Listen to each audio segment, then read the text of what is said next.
teman-teman, perkenalkan nama saya Anida Husna Salsabila. Saya dari Fakultas Farmasi Universitas Bakti Kencana. Saya di sini akan menjelaskan prinsip dasar desain obat 3, yaitu bagaimana cara kita mendesain molekul obat yang sesuai dengan targetnya. Desain molekul obat dilakukan dengan pendekatan multiform metode, di mana molekul obat didesain berdasarkan subunit-subunit atau biofornya. Adapun tahapan dalam mendesain molekul obat yaitu yang pertama, desain atau identifikasi lead compound, yang kedua, sintesis dan uji aktivitas tertentu, yang ketiga, optimasi farmakodinamik terhadap lead compound, yang keempat, optimasi farmakokinetik dan farmasetik, dan yang kelima, uji praklinis dan klinis terhadap analog lead compound yang telah dioptimasi. Oke, kita bahas dari yang pertama ya. Yang pertama, desain atau identifikasi lead compound. Jadi, di sini suatu senyawa diketahui memiliki aktivitas, tapi belum tentu menjadi obat.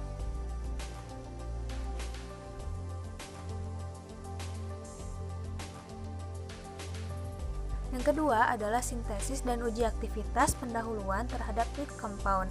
Jadi dari sekian ribu senyawa, ternyata diketahui ada satu senyawa yang memiliki aktivitas.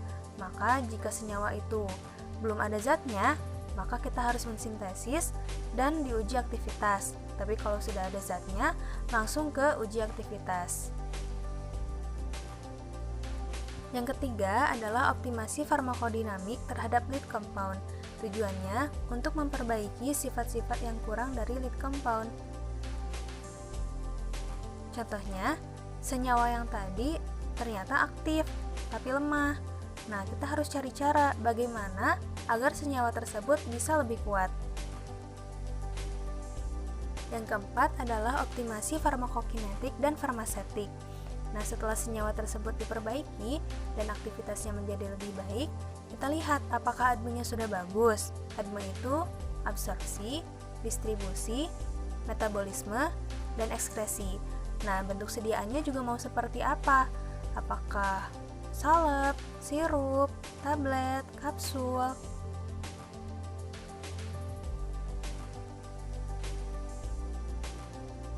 Yang terakhir adalah uji praklinis dan klinis terhadap analog lead compound yang telah dioptimasi. Kenapa saya bilang analog? Karena kan awalnya lead compound. Ketika masuk optimasi, sangat mungkin merubah lead compound-nya, entah itu rantai sampingnya, gugus-gugus sampingnya, atau bahkan mengganti bioisosternya. Maka, senyawa lead compound tadi menghasilkan senyawa-senyawa turunannya. Selanjutnya akan dilakukan uji praklinis yang meliputi pengujian terhadap hewan dan uji klinis yang meliputi pengujian kepada manusia.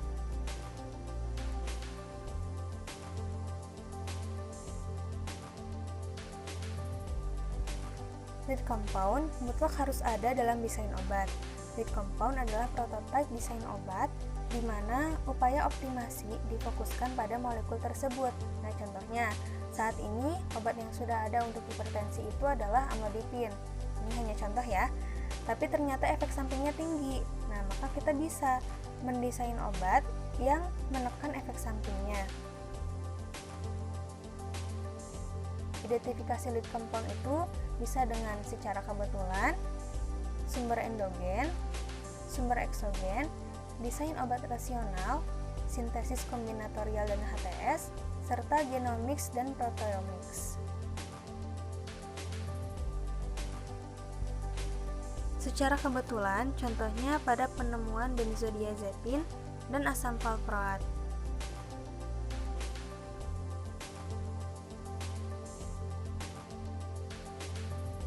Sumber endogen.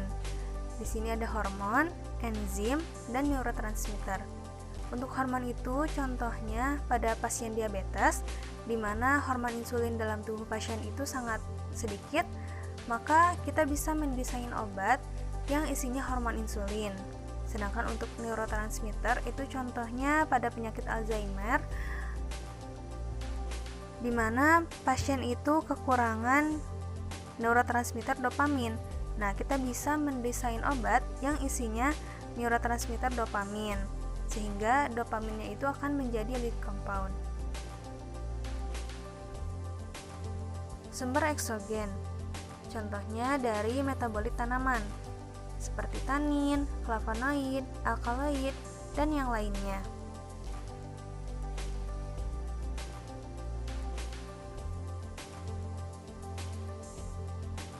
Desain obat rasional. Di sini kita bisa menggunakan Computer Aided Drug Design.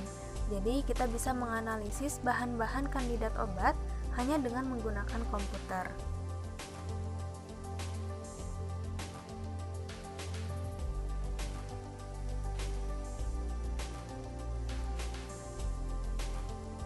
Sintesis kombinatorial dan HTS. Kimia kombinatorial melibatkan metode sintesis kimia yang memungkinkan untuk mempreparasi senyawa dalam jumlah besar dalam suatu proses tunggal. Perpustakaan senyawa tersebut dapat dibuat sebagai campuran, serangkaian senyawa tunggal, atau struktur senyawa kimia yang dihasilkan oleh program komputer. HTS atau High Throughput Screening adalah metode untuk eksperimen ilmiah yang terutama digunakan dalam penemuan obat dengan menggunakan robotika. HTS meliputi pemrosesan kontrol data, perangkat penanganan cairan, dan detektor sensitif, sehingga memungkinkan peneliti melakukan jutaan uji kimia, genetik, atau farmakologis dengan cepat. Melalui proses ini, seseorang dapat dengan cepat mengidentifikasi senyawa aktif dan hasil percobaannya akan memberikan titik awal untuk desain obat.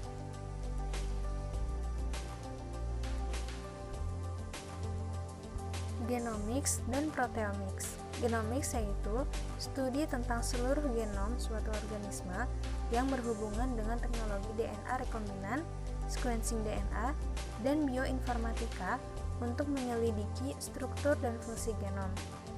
Sedangkan proteomics yaitu studi tentang struktur, karakteristik, interaksi, dan fungsi protein. Hampir semua reaksi biokimia dikatalisis oleh protein yang ada dalam sel. Selanjutnya, kita akan membahas desain inhibitor enzim. Enzim adalah suatu molekul yang tugasnya mempercepat suatu reaksi kimia dalam tubuh. Nah, di sini ada gambarannya. Jadi substrat akan berikatan dengan sisi aktif enzim. Nah, akan membentuk kompleks enzim substrat yang akan menghasilkan produk.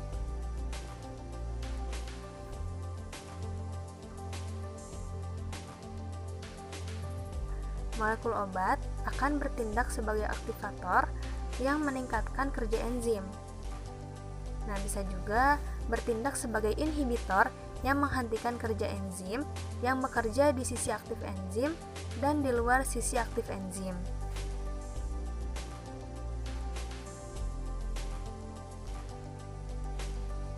Pertama, kita akan membahas inhibitor yang bekerja pada sisi aktif enzim.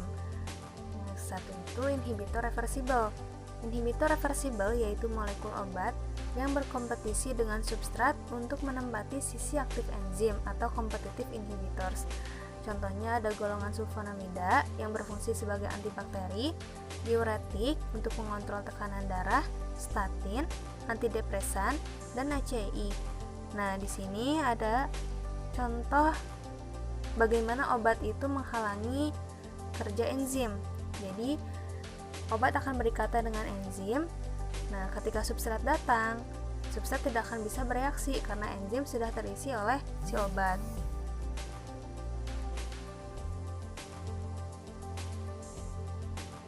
Yang kedua adalah inhibitor irreversible.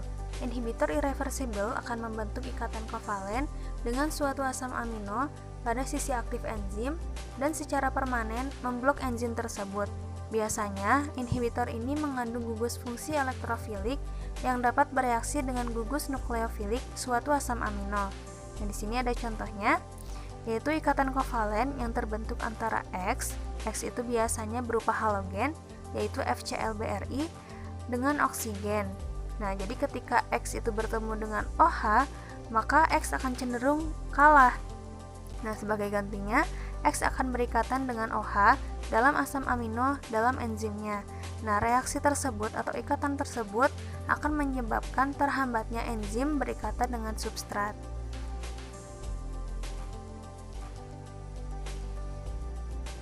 berikut contoh gugus fungsi elektrofilik.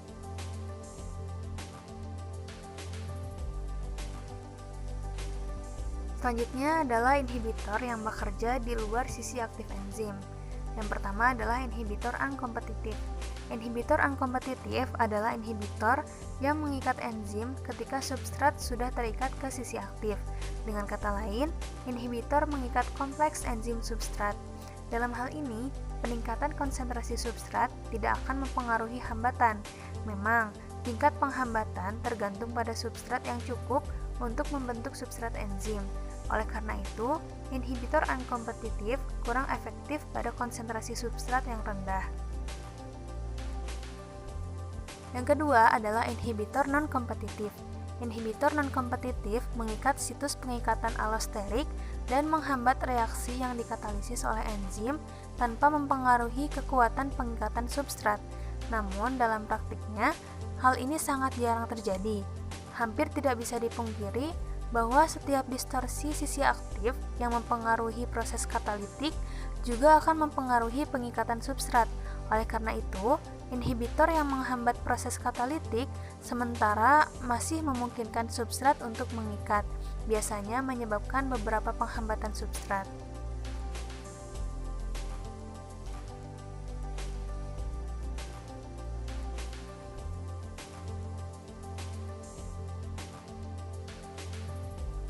Berikut ini ilustrasinya. Yang pertama, normal binding.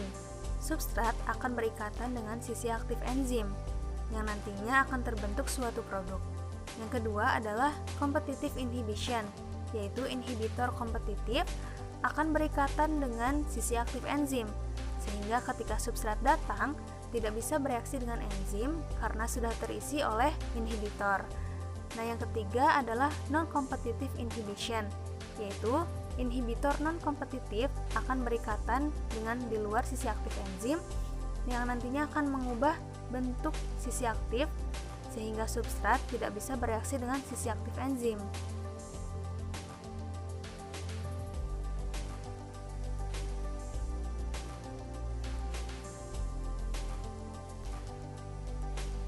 Selanjutnya adalah desain agonis.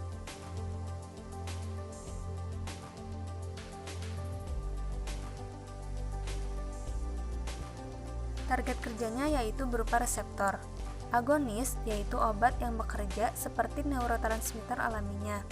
Syaratnya harus mempunyai gugus fungsi yang tepat dengan posisi dan ukuran yang tepat. Nah, di situ ada ilustrasi. Untuk tahu cocok atau tidaknya, maka coba dulu dimasukkan. Benzen akan berhadapan dengan sisi van der Waals, maka akan membentuk ikatan hidrofobik. OH dari target dan OH dari obat akan membentuk ikatan hidrogen. H target akan menjadi hidrogen bond donor dan H obat akan menjadi hidrogen bond akseptor atau bisa juga sebaliknya. NH2Me akan bermuatan positif dan O2C akan bermuatan negatif sehingga mereka akan berikatan membentuk ikatan ionik. Nah, setelah itu reseptornya akan berubah bentuk karena adanya interaksi tadi, maka timbullah efek.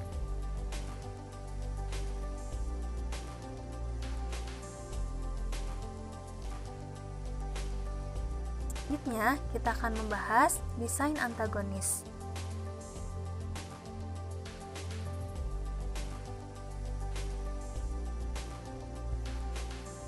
Antagonis yaitu bekerja dengan cara menghalangi neurotransmitter alaminya sehingga reseptor tidak aktif.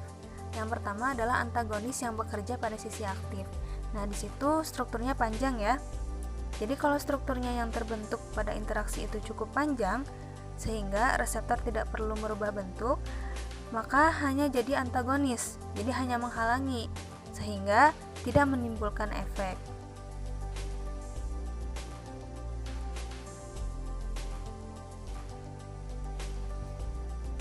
Yang kedua adalah antagonis yang bekerja di luar sisi aktif. Jadi antagonis akan berikatan di luar sisi aktif dari reseptor.